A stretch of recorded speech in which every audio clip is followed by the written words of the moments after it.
German Cup final, Bayern Munich beating Bayer Leverkusen by a final score of 4-2. Munich, for the fifth time in the last 8 years, champions of the German double. Alaba, Gnabry, Robert Lewandowski scoring for Bayern Munich. We're joined now by Stuart Robson. Robbo, as we just saw, Bayern Munich, as they usually are in Germany, pretty comfortable today, no?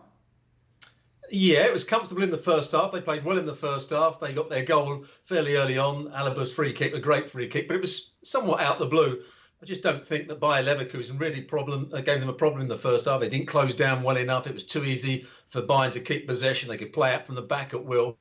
But that, I thought, all changed in the second half. And suddenly, with Bayern Munich holding this high defensive line, which they try and do, suddenly Bayer Leverkusen realised how to play against it by hitting big diagonals in behind them, by playing balls round the corner, getting front players to time their runs. They looked a much bigger threat and they pressed high around the field. And when it was 3-1, had Bayer Leverkusen scored the next one, I think Bayern Munich might have been under a bit of pressure. I think it was a very good display by Bayern Munich in the second half. We had Jan Fjortov on the show the other day. He was explaining Leverkusen's Neverkusen nickname. You hate to rely on an old stereotype, but the second, the third goals especially seemed like classic self-destruction. Well, obviously, the third goal was poor goalkeeping. It was just one long kick from Manuel Neuer. They're trying to squeeze up. They're not on the half turn. Lewandowski, great first touch. But as the goalkeeper's backing off, Radetzky, he makes a real mess of it. So poor goalkeeping from him. And from that moment on, you thought that Bayern Munich were going to just take advantage and pick them off at will. But that wasn't the case. And it wasn't until that fourth goal went in that you realised that Bayern Munich were going to win the cup. I thought it was an indifferent display by Bayern Munich. And it shows that if you can play balls in behind them, you can close them down and stop them playing in midfield. They missed Thiago. Thiago came on late on the game, but I don't think Goretzka's anywhere near the level of Thiago. When Bayer Leverkusen started to press in that area, it was a chance, and they get on getting balls in behind. And just for maybe 15, 20 minutes, it looked as though Bayer Leverkusen could get themselves back into the game. Right, you look at the Champions League odds, as we've seen throughout this week on the show. Bayern Munich are listed among the favorites, but they're going to have a month off. What kind of impact do you think that'll have on their rhythm? It might be difficult for them because they're the informed team at the moment. You know, they came back earlier than everybody else. They've had a great time since starting football again. They've won most of their games. They've looked exceptional in most of the games. They look comfortable in most of the games. But having that break, it might just take the edge off their ability to pick it up again. And I think teams will watch what Bayern Munich have done over the last few weeks and see this high line and think there's ways we can break them down. If we get the timing of the runs right from the front, let's get midfield runners going as well, get big diagonals played in behind their fullbacks, we can cause Bayern Munich problems. And I think that might be their undoing. I certainly have them down as the favourites on their current form. But if teams look at the way they play and come up with a game plan and a strategy to break down that high offside line, they could be vulnerable. As we showed you at the top of the segment, Robbo, Bayern Munich have been dominating Germany. They're about to add Leroy Sané. They've been linked to Kai Havertz. Do you think we will soon see them as dominating Europe? There's every chance they could do, but I still think they need a centre-half. We saw Boateng have to go off in this game. Alaba's done a great job in there. Hernandez came on and played on the left-hand side. Pavard, who's playing at right-back, can also play at centre-half. So Sula, who was back into the squad today, he's another player that they've got. But I still think they need strengthening in that area. That could be a sort of an area where they may just struggle to beat the very best teams in Europe. And without Thiago, because there's every talk about Thiago going off somewhere else, I think they might struggle in midfield. As I said, Goretzka's not the same sort of level as Thiago. Sane will play higher up the field. And I'm not sure that Kai Havertz is going to go to Bayern Munich. All the talk is about him going to Chelsea. What do you make of what's happened to Thiago at Bayern Munich? Just a couple months ago, he was the engine of their midfield. Now he's expendable? Well, he's had an injury. That was the major problem for him. Then he's suggested to the Bayern board that he might want to take on a different role somewhere else, go to another club. I think that would be a major blow for Bayern Munich. I think he's been outstanding for them. Him and Kimmich in midfield have been the rock where they can build everything from. They've got a great passing range. Kimmich is the player that gets around the field. Thiago with his passing range and his technical ability. That's been excellent for them. Without him today, I didn't think they controlled midfield. Goretzka couldn't give that same sort of domination that Thiago does. So that would be a major loss if Thiago goes. One of the places he's linked, Liverpool. You think it'd be a good fit? I think wherever Thiago goes, he'd be a good fit because he's an outstanding player. He's a midfield player that can do both sides of the game. He's not. You wouldn't say he's a brilliant defender, but he'll get in the way of things. He'll get good positional play. He'll block balls into the front players. He'll go and get his tackles in when he needs to. But his ability on the ball is second to none in midfield. He can switch play. He can hit penetrative passes over the top. He scores the odd goal from distance. He's an outstanding midfield player. And I think he would suit whichever club he went to. Liverpool would be great for him. Maybe I should ask the question the other way around. Do Liverpool need Thiago? I don't think they need him, as they've proved over the last couple of seasons. They're an excellent side with what they've got. But I think if you want to build, as Liverpool did when they were winning everything in the 80s, they built every year. They bought 2 or 3 new players. They're going to have to buy 2 or 3 new players if they want to stay at the very top. They have to freshen things up. And a great way of freshening things up would be to buy Thiago. I mean, he's an outstanding player and would suit their midfield. Thanks so much for watching ESPN on YouTube. And for more sports highlights and analysis, be sure to download the ESPN app. And for premium content and live streaming, subscribe to ESPN Plus.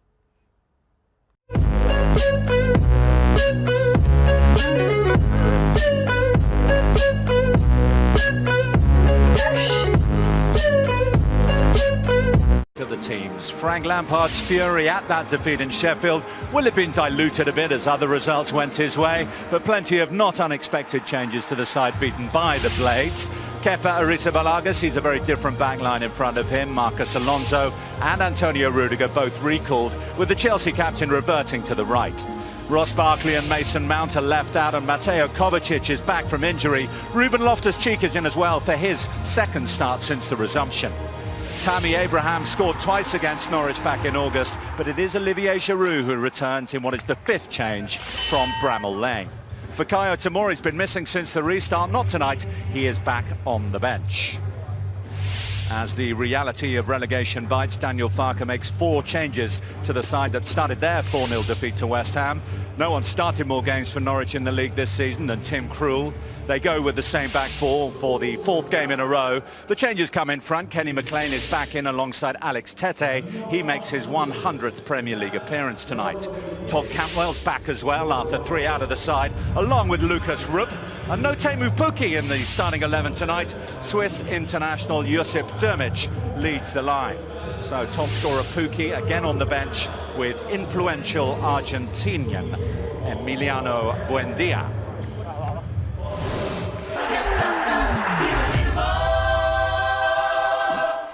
Chelsea 1-0 up at half-time. Russell Martin and Ashley Cole are here. Not been the most entertaining of first half, but right at the end, we got a goal. How did it come about? Well, we spoke about it, earlier on about how Norwich have sat in and been dogged in the middle areas of the pitch, and I felt Alonso was getting a little bit more time out on their left. He combined with Christian Pulisic with a great run in behind, and then it's about the delivery, Giroud's movement, a little bit of strength there as well. Maybe defending was not great, but Olivier's then been doing what he's been doing all season, I think, putting his body on the line, and it's a good header and a very important goal.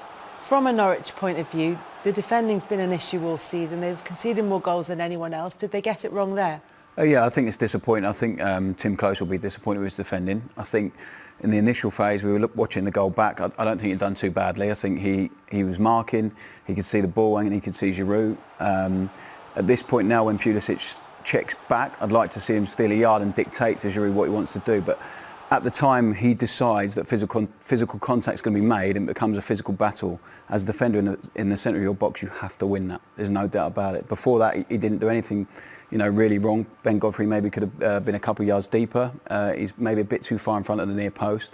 But once you decide it becomes a physical battle, you have to win that. And unfortunately, it's just been too soft, really, and it's been too easy for Giroud just to bundle him over, really, and win the ball. It's been coming from Olivier Giroud. He's found himself in the right place. It's just maybe the finishing up to that point hadn't been quite there. Yeah, I think this season he's been one of the most important players for Chelsea.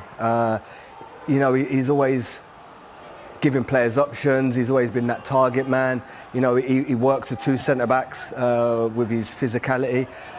And he's clever. You see here, the movement just to hold his run, timing was good. It's just the end product. But again, he's been a constant threat all night.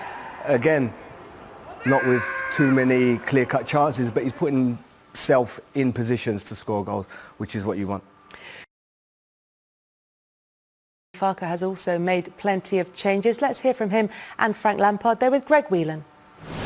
Regardless of the last 2 days, it was always going to be a big, massive game for us. It is at this point, we know that. And I'd rather worry about ourselves. We know that the job in hand tonight, a team that have just been relegated, what does that mean? How do they come? We have to respect them however they come here and make it about us this evening. First of all, of course, we're disappointed, and it's also important that you feel the pain after relegation, and then it's up to show the chest again, because we have a job to do, and yeah, also to show our pride that we are responsible to wear this yellow shirt. And yeah, of course, our big target to stay in this league is not possible anymore, but we want to be there with good performances and hopefully also some good results. 5 changes tonight. How much is that about keeping the players fresh with all these games coming thick and fast, and how much is it a response, a reaction, if you like, to Sheffield United at the weekend? A bit of both. There's definitely freshness. It was a difficult game for us. We didn't perform well. That's the end of that story. It was a difficult game, so some freshness and legs in midfield. People that have been pushing for places in midfield as well and deserve it of a chance. So yeah, the changes are there for that, and hopefully it does show a bit of a change from Saturday. But with the group and the players that we've got, I like to think that when we make changes, you either get the same level or they improve it and come in, and that's the message. Last home game, last away games, you have it in your head, and yeah, in football it's also about creating experiences and memories, and we want to finish the season with some good memories, without any doubt. Players have their pride, and they knew on Saturday wasn't good enough for us. That's not happened much this season, and I didn't like it, but I don't even think I had to address it that much. It was clear, I felt it, and then we move on. And now we just want to win the game tonight. For their lowest points total in English League history. They have 21 points as things stand. Their previous low was 28, but that was in the days of 2 points for a win. Joining me to look ahead to the game, former Norwich player, current MK Dons manager Russell Martin, and former Chelsea left-back Ashley Cole. Ashley, it's been a really weird couple of days for Chelsea, but tonight it's so important that they take this opportunity that they've been given. Yeah, I think it's very important. I think obviously after the Sheffield United game, Frank wouldn't have been happy with the performance, with the lack of desire and determination and fight, and credit where is due for Sheffield United. I think they outworked Chelsea, and if you don't match them with work rate, then you're going to struggle. So tonight is about starting on the front foot, and Frank will be demanding more effort and work rate tonight, because it's a must-win. And is that part of the reason he's made these 5 changes in defence, in midfield, and of course Giroud comes in for Tammy Abraham? Yeah, whether he's not set on his starting lineup when everyone is fit, but yeah, you look at Alonso coming into the team, maybe he'll give that left side a little bit more drive. All season, there have been a couple of high spots, but it's been a really difficult season for them. What are they playing for now? I think they're playing next season. Preparation starts for next season now, there's no doubt about it. I think they're playing for pride. They're going to, unfortunately, store some records for Norwich in terms of lowest points tally, most defeats in a row, consecutive defeats. So, and they'll be playing. And if they do win the game tonight, it puts them in such a good position in terms of qualifying for the Champions League. When you look at the teams who are left in it, you've got Wolves, who are 4 points behind Manchester United and Leicester, with 3 games left to play. Do you think they're still realistically in the mix?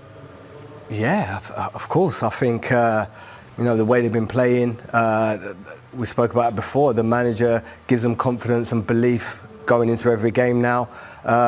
But will they have enough? I think if Chelsea win tonight, I think they'll have enough to make the top 4, and then Man U, Leicester, I think it'll be down to Man United. I think they've got an easier run in, to be honest. And then you've got Manchester United taking on Leicester on the final day of the season. Equally, you've got Chelsea against Wolves, which depending on how things go, could also be something that proves to be decisive in terms of Champions League qualification.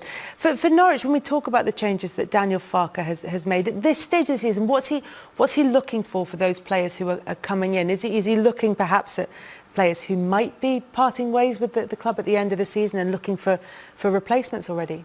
Yeah, I think he's obviously given a couple of people a chance. I think there'll be a few frustrated fans that Dermot is playing instead of Adam Ider, because it would be good to get another glimpse of him looking ahead to next season, because I think he could play a big part for them next season. He's shown in the few substitute appearances he's had, he's got real potential. And with Dermich being a lone player, it's probably a bit frustrating for a lot of people who like seeing Adam out there. But I think with the other guys that have come in, Todd, people like that, have played a lot of the season, and I think now it's either them trying to stay in the Premier League and earn themselves a move. There's no doubt about it. A few of the younger players will be looking for that. They've shown that they can compete, and do well in a team that's finishing bottom. But for the rest, it's about pride and it's about response from their previous game at home, which is a real disappointment. Hard work which has gone in and will go in, and it's his baby. He's got the freedom. He has all his friends there who work at the club, and that club is ready to go now. And the success what it's had domestically, they're ready to take it into the Champions League. And we get the chance. We love watching them play football. We love Guardiola. We want Guardiola to stay in England. Yeah. And that if the decision would have gone the other way, maybe we would have lost him. And that would have been that's a crying shame, that, because he's brought the best out of Liverpool. Now next season they'll go again. Chelsea, Manchester United. All of a sudden the league's even getting better and better because of him. Absolutely, everyone's having to up their game. Do Chelsea need to continue to up their game in the second half against the relegated Norwich? Chelsea unbeaten in 16 meetings against the Canaries. Will it be number 17 this evening? Join us after the break.